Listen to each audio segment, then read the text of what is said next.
بسم اللہ الرحمن الرحیم۔ السلام علیکم۔ مچھلی کے منہ میں زبان کیوں نہیں ہوتی؟ اللہ تعالیٰ نے تمام جانوروں کے منہ میں زبان پیدا کی ہے مگر مچھلی کو زبان نہیں دی گئی۔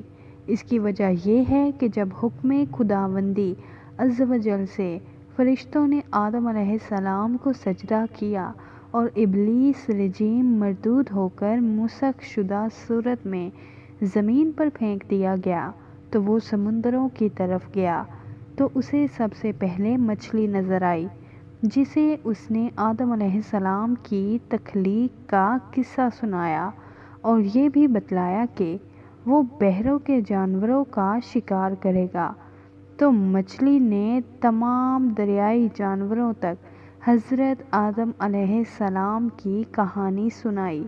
اسی وجہ سے اللہ تعالیٰ نے زبان کے شرف سے محروم کر